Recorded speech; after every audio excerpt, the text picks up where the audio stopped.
Dalam bacaan pertama kita mendengar bacaan yang sangat indah. 1 Tim 6:10. Sebab akar segala kejahatan adalah cinta uang.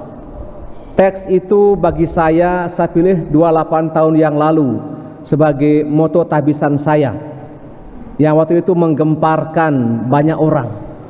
Memang tidak butuh uang. Kita butuh uang.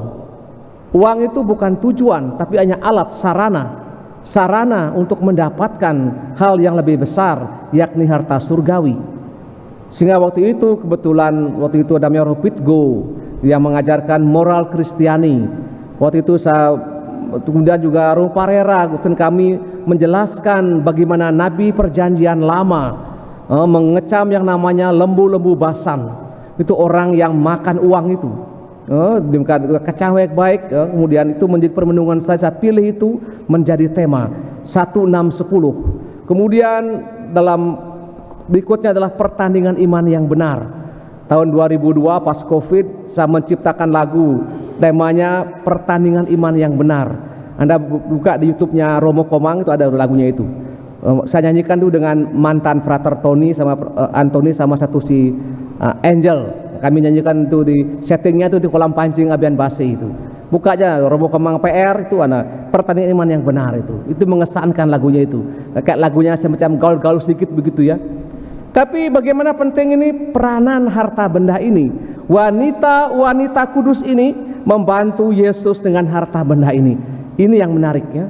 Hampir semua gereja, semua paroki, kalau romonya kenal dengan beberapa orang yang berpunya, yang merhati, biasanya gampang dapat sumbangan.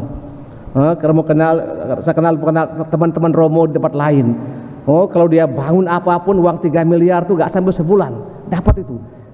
Si A, namanya si Tuti, si Maria, si Noni, si Nunu namanya itu kumpul semua. Karena mungkin romonya baik. Romonya baik, dia mengesankan ya.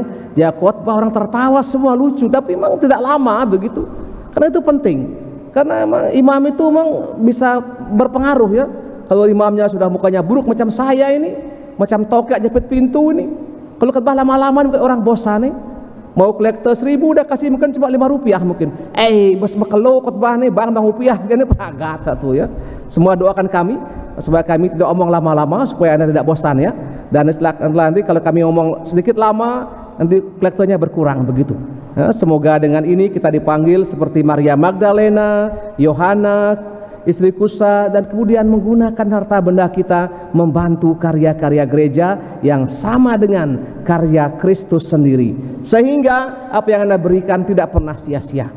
Karena begitu kita berani meninggalkan uang kita, rumah kita, maka pada saat itu juga Tuhan mengganti 100 kali lipat.